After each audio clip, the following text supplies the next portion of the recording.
Good morning, you guys. Wow, I don't like this look. I don't like this look. My eyes look really red today, and I haven't got much of a tan going on, have I? Anyway, I'm going to do my makeup. Hopefully, you'll see what makeup I'm using because I'm not doing like a get ready with me in the sense that I'm not telling you exactly what I'm putting on. I'm doing it in the sense of like I would do my ironing and chat to you.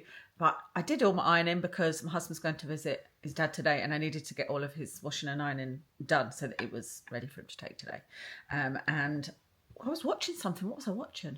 It wasn't That Unknown Number, but oh my goodness, has anybody watched Unknown Number? I think it was on Netflix. If not, you need to watch it. It is outrageous, absolutely outrageous. I won't give it away, but if you've watched it and you like watching, it's a documentary and it's about a girl basically being bullied, but cyberbullied, and yeah, there's twists and turns that you just wouldn't imagine. I was about to tell you what I'm putting on here. Look. Very cakey at the end of the day. This is actually, I'm going to tell you, this is the Anastasia Beverly Hills. It's that foundation. I can't remember what it's called. Okay, it says Impeccable Blurring Second Skin. Okay, so it's not the Luminous Matte. Remember, I kept asking, is it Luminous Matte? That must be the Huda one. Anyway, although it's very cakey, I've started putting it on with a blender, a beauty blender, and that seems to be much better. And the good thing about me just chatting to you is I can actually look in my mirror here rather than, trying to film me putting my makeup on specifically, because that's the really difficult bit. I need to have some kind of mirror behind here, and I need to remember to tell you every single item I'm using if I'm doing like a get ready with me. I don't know, I just always found them really difficult videos to do and also difficult to edit. Whereas with this one, it shouldn't be difficult to do or edit, I've decided I'm going to chat to you guys rather than watching Stranded on Honeymoon. Stranded on Honeymoon Island is what I was going to watch doing my makeup this morning, but I'm not that interested in it. Have you guys seen that? I do normally like things like Married at First Sight and Love is Blind. I've watched Love is Blind and I quite like that. But yeah, this hasn't sort of grabbed my interest. But let me tell you about the psychic reading I had. Do you know what? It was terrible. And I told my sister about it because, of course, my sister is very much into that stuff. Very much. Like, I send her things for her birthdays. Like, I've sent her... Oh, no, it wasn't for her birthday. It was after her husband died. I sent her angel cards, daily angel cards. I'll send her... There's a magazine that comes out. I can't remember the name of it now. Spirit and something that I sent her as a present. Things like that. And she has readings all the time. Actually, I should ask her to recommend somebody. She was supposed to give me a name of one that was good. But she was saying that, she said, oh, you're like Mum, you're closed-minded, and so no reading is going to be good. And I get what she's saying, that you can find coincidences in anything. This is the problem. After Dad died, I did see a lot of robins, and I see robins now on every walk that we go on with Watson. There seems to be a robin following us. Like, I'll just catch it and I'll go to Kev, look. And there's a robin, like, not always obvious, but like somewhere in the undergrowth, and it's at all times of year. I even with that, I say it could be that the robin was always there. I just didn't notice it because I now know, after Dad dying, that robins are significant. That people believe that they are sent by their loved ones. Yeah, I suppose you could say that is closed-minded, but like I said, you can see, I think it works both ways. You can be too open-minded, which I think my sister is, or you can be too closed-minded because you can see the coincidences in things, or you can talk yourself out of them. But let me give you one example of this woman where it's like, well, I don't think this is me being closed-minded. One of the first things she said is that I don't have enough magnesium. I have magnesium testing, blood testing, because years ago, remembering I've had these migraines for 7 years ago, I took magnesium in high doses because I had read that it was great for migraines, and it is great for migraines, but it didn't occur to me that I would have too much magnesium until I had this well woman health check with Medichecks, it's called, an online private blood testing company. And it came back that I had too much magnesium. And I was like, what the hell? Like, way too much. And so when I looked into it, I thought, well, I eat at the time, I don't now, but at the time I was eating dark chocolate every day and nuts every day. I don't eat either of those every day anymore. But dark chocolate, nuts, and I would have Epsom salts in my bath, which has got magnesium in it as well. And then I was taking this magnesium on top of everything else, and I paid a lot for the magnesium as well. You know, it was an expensive one. And so I had another one of those done recently because it seems to be taking a long time to go down, this magnesium. Like I said, it was years ago and it's still slightly over. So when this woman said that she thought I needed magnesium, I was like, well, I know that I don't, because it just a couple of months ago I got the results of my magnesium test and I'm over. So that was one thing I thought, well, that's not me being closed-minded, is it? Because that's just factual. And I think the next bit is me being closed-minded, I guess, is, to me, she's just saying that because everybody has been, I'm sure, been seeing magnesium all over the internet. Well, all over social media anyway, that it's good for hormones and all of that kind of stuff. And she'll be able to tell from my age that I'm probably menopausal or perimenopausal or post, you know, whichever it may be. I'm sure she's able to tell that. And so, yeah, I just thought she's just picking up, even if she's not doing it purposely. I'm not saying she did it purposely, but I just think I think that's what psychics are doing. Well, why do you keep going to them, you might ask? Well, I only go to like maybe one every 2 years, or maybe one once a year. Have I been to another one? No, because I've had 2 since my dad died. 3, because I went to one at a show. And that was more like opportunistic, you know, they just happened to be there. And so I was like, why not? Let's see what they've got to say. And they didn't say anything good either. I wrote down everything she said because I'm actually going to keep it and look back on it, because one of the things she talked about was Kev. And that his dad isn't going to die within the next couple of months. And I thought, well, that'll be interesting, because we're kind of expecting that he will die in the next couple of months. We actually thought he was on his last legs a few weeks ago. But then he suddenly didn't get better, but he suddenly started eating. He hadn't eaten for 2 weeks, hadn't barely eaten. He was taken into hospital because of dehydration. And then all of a sudden, he's in hospital, he's rehydrated, he's feeling better, he's sitting in his chair and eating, bless him. He's still not eating any biscuits, which to me is the biggest worry, because the one thing Bryce and I had in common was our love of sweet things. But anyway, he's taken another turn, I suppose I was going to say, just now, and he's very confused. And so, you know, it's definitely the end, and poor Kev is really struggling, which anybody would be. I feel so lucky that I didn't have to watch my dad go through that. That was always my biggest fear, was having to watch my dad suffer in that way, and then watching Kev, seeing his dad suffer. It's just awful. It feels so unfair, doesn't it, when you're watching somebody go through that, whether it's Parkinson's, Alzheimer's, whatever it is. It's so cruel, because it's getting to the point where his dad thinks he's being held in the hospital. He doesn't want to be in the hospital, let's put it that way. He wants to be at home, but they will let him out, but his mobility needs to get way better. He needs to be able to get into a chair with one person's help. And that's when they said they would let him back home. So Kev's going in to see him today. What am I talking about that? Oh, the psychic. I was telling you about the psychic. Don't love that Revolution. That's the Revolution brow pencil. I don't love it. This is the palette I've got out to use. This is my Natasha Denona, and also my old Too Faced Natural Matte. Do you remember this palette? I've got the new version of this as well, and I just don't like the eyeshadows the same. And I've swatched them next to each other, and they seem to be the same. Like, they seem to look the same colour. There's a few differences, because I think there's 2 different colours in it. And they seem to swatch the same, but just using them, they just don't feel the same. They don't feel as pigmented, the other ones. Anyway, what colour will I use? What colour do you think I should use? Right, I'm just going to put some of this on my eye, and then I'm going to try and just do a colour in the crease, and then I'm going to try and do a minimal eye look, but we'll see. It doesn't always turn out that way. I've ordered another one of these. This is the Nude Fix by detest and Maverick. I've ordered one in 2 colours down. Yeah, this is Nude Fix. This is 1. nude 1, and I've ordered nude 3 because it was on sale. I think it was £8. I don't know why. Maybe that colour was really unpopular. You know how sometimes particular colours are on sale. And so, yeah, that's coming from Beauty Bay. And I also ordered a beauty blender.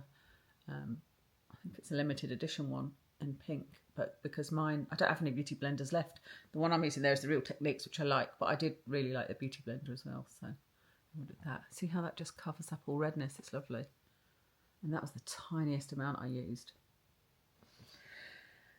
So what else did the psychic say? Do you know, most of what she was saying was just, it wasn't, she wasn't doing psychic stuff. And do you know, I kind of thought that when I booked it, and I should have gone with my gut feeling and gone, no, this is like not what I want. What I want is a psychic reading. I want somebody to be talking to the departed. And she was, but what I booked was a psychic and guidance reading.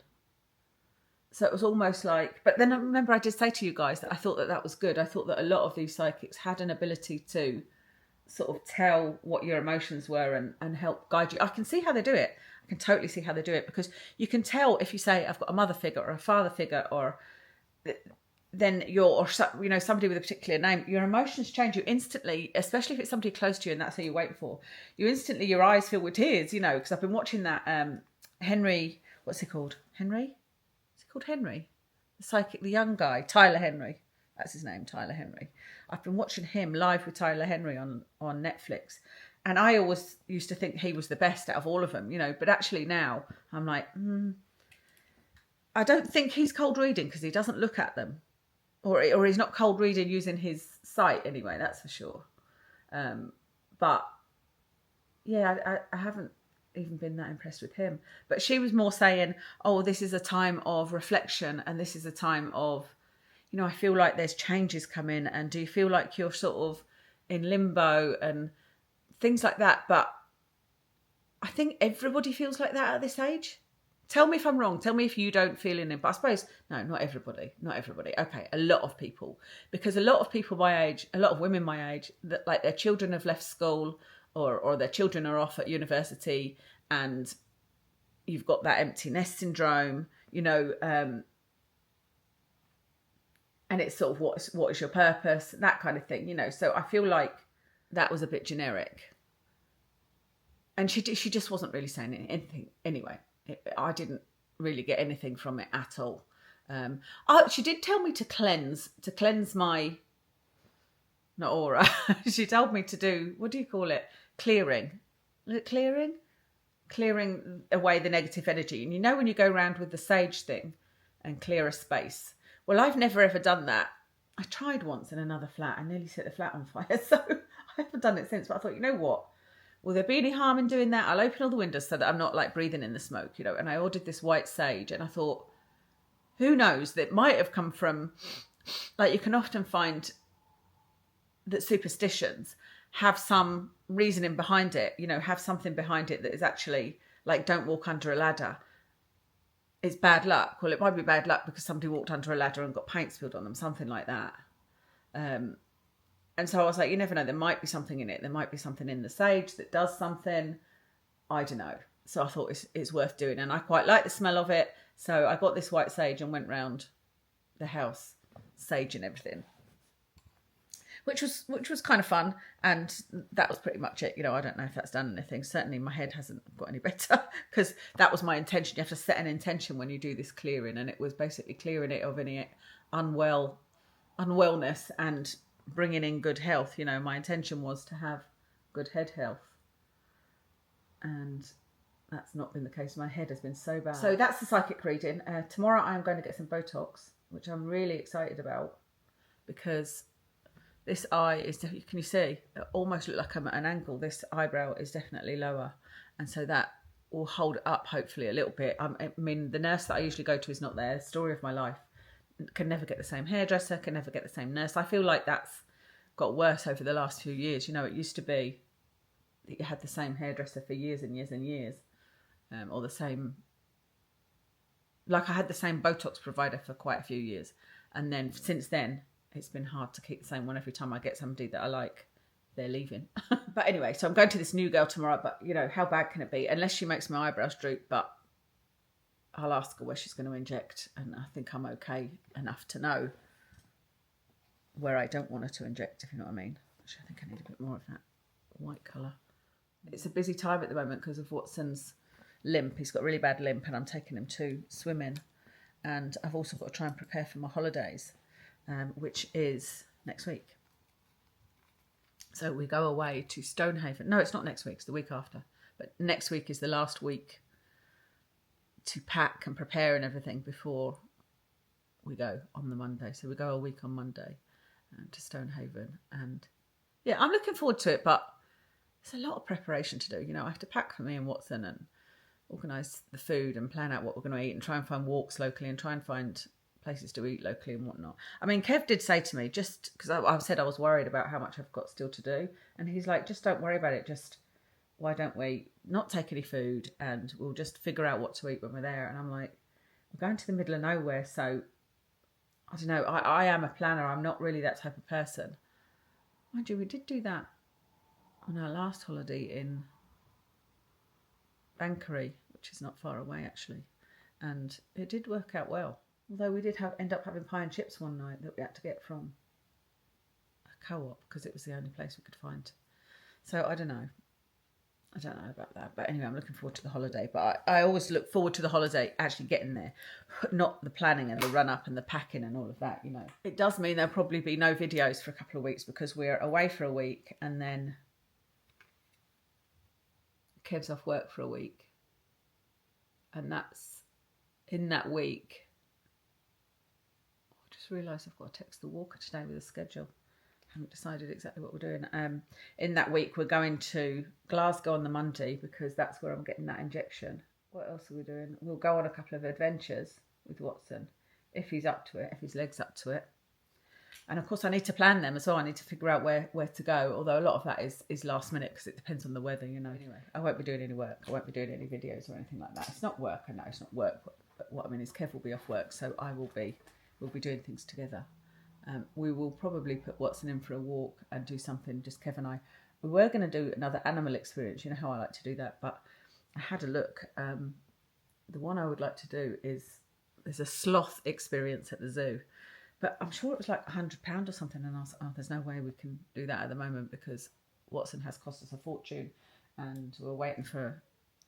We're having to pay the excess plus the 20% from...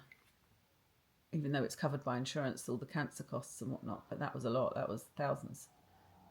And then the excess will be £1,000. So I think I said to you before, there's a lot of money been going out. So we're needing to be careful.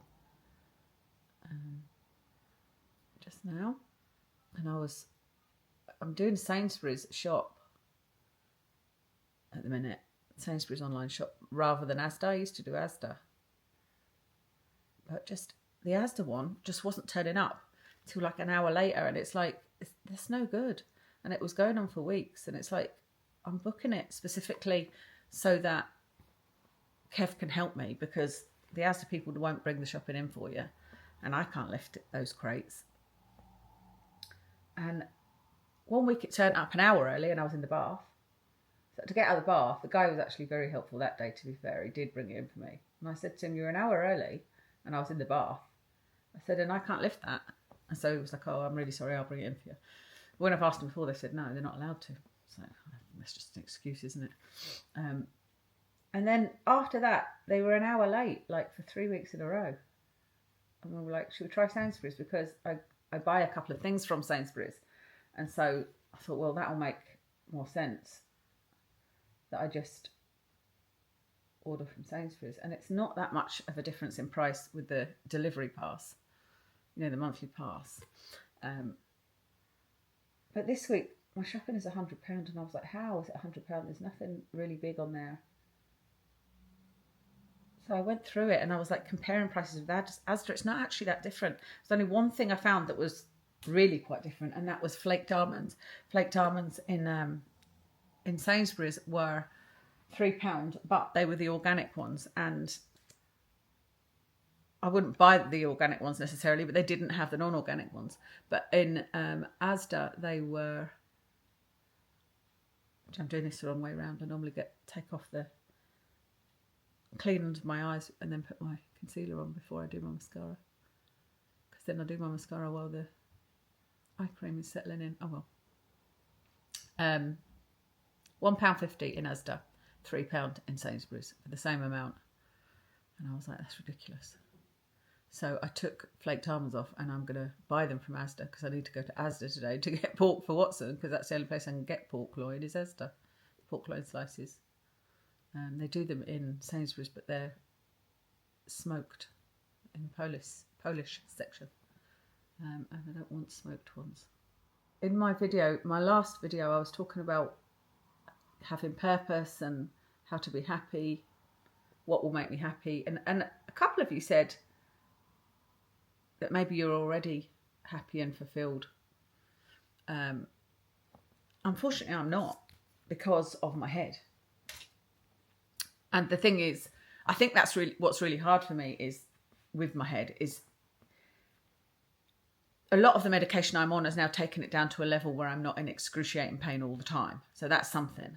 But I'm in enough pain. I've said this to you before. I'm in enough pain or illness, like as in, you know, the pre and post parts of migraine that I can't get anything done.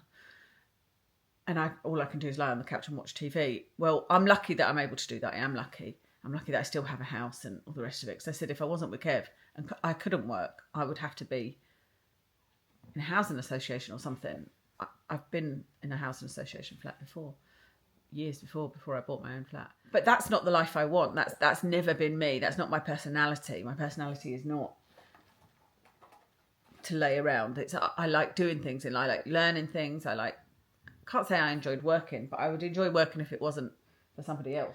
And so in that way I'm not fulfilled, and I'm always and have always felt in limbo since having these migraines, because I would love to have another dog. You know, we would love to have our own door. We always say we'd love to have our own front door because remember we live in flats, and we would like to live in a house. But we can't do that until I'm earning enough money that we would be able to afford to do that, because it would be double the cost of where we live at the moment.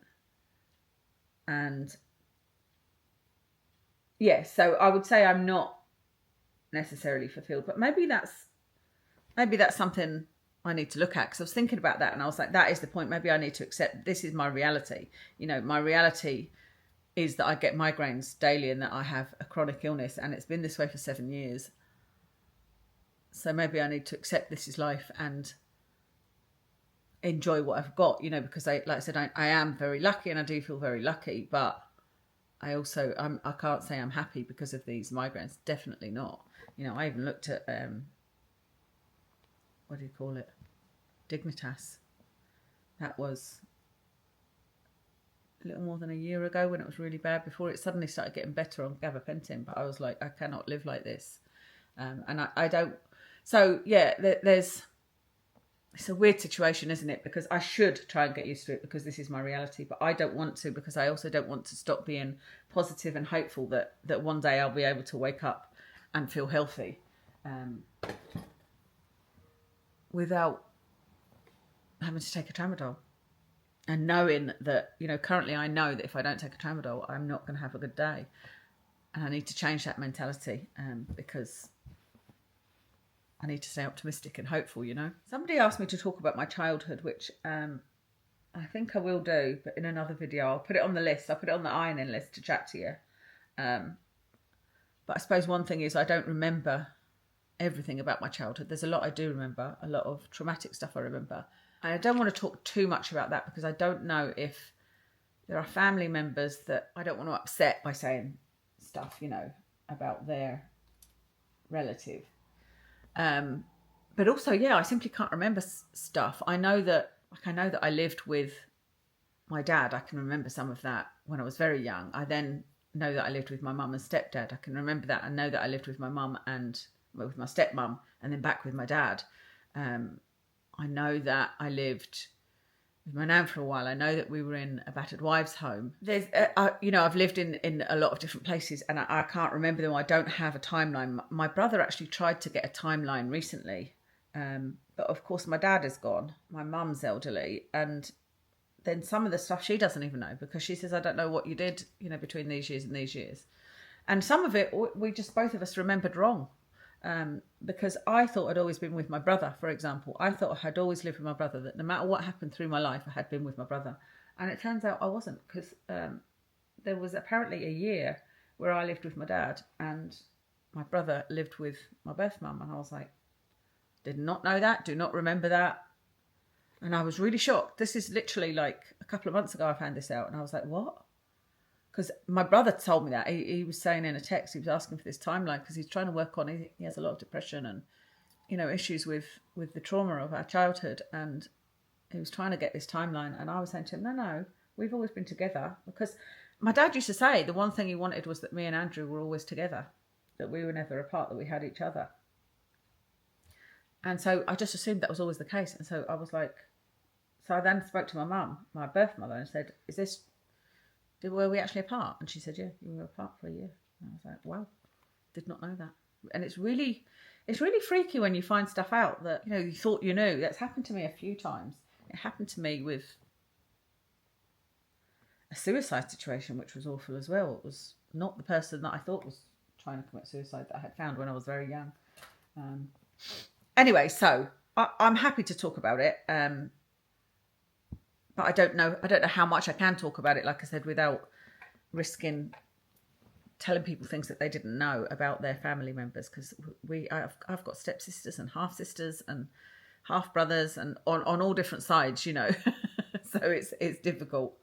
But I was thinking, you know, I always said when many years had passed and not everybody was around that I was talking about, I would maybe talk about it all openly. I remember I got in trouble from my sister talking about the court case, the paedophile court case that I was part of. I have not been abused, by the way, but yeah, she didn't like that I talked about it. So yeah, childhood, I will talk about that in another video. And the other thing that I want to talk to you about in another video, I won't do it today because I think otherwise this video will be too ridiculously long to download and edit, but is there's a guy out the back that I think has been flirting with me. I'm not sure. And I was telling my friend about it, and he's just a builder, not a builder. He's a contractor there. They're washing all the outside of this building and maintaining it, you know. And so he's been there for weeks, and we've chatted for weeks because he had a dog. He brought his dog in with him, and of course, so he had the dog in the garden, and we were chatting away. And I was like, I don't know if he's flirting or not. And I was thinking, am I being ridiculous? Because Watson got up and is grumbling. You know, I don't know whether it's ridiculous of me to say that he's flirting because he's 10 years younger than me. Now, I have been out with somebody that was 10 years younger than me and 10 years older than me, actually. I went out with somebody that was 10 years older than me, and I went out with somebody that was 10 years younger than me. Yeah, this young guy called Dave was a boyfriend at one point. But I'm a lot older now, you know, and I think, God, I look like a right old, haggard old woman as far as I'm concerned. And my friend said I was being hard on myself, but I was like, I'm not. I feel like I'm just being real. I don't feel like I'm being hard on myself. I feel like, you know, that men like younger women, and why would he's a young, good-looking guy? Why would he look at me in that way when there's lots of young, attractive women, you know, around about? I don't know. I just feel like it wasn't that. But yeah, I wanted to chat to you about it because I've also told Kev about it, so it's not, you know, I'm not doing anything behind Kev's back or anything. Because he was joking with me this morning saying, are you going to flirt with the builders today? And I was like, I'm not flirting. But it was about, like, you know, where the line is.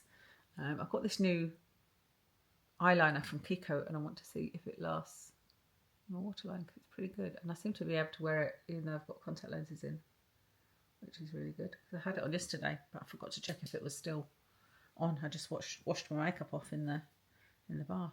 That's me done, guys. I will speak to you soon. Thank you very much for listening and enjoying these as much as I do. I do feel like I'm just chatting to friends. I will see you soon, but it might not be for a couple of weeks because, like I said, it's next week prepping for holiday. I might have a chance to do one next week. If I do, then I'll see you then. But if not, it'll be a fair few weeks before I do another one. And it'll be ironing. It'll be after I come back from holiday with all my ironing. So, yeah, thank you very much. Speak to you soon.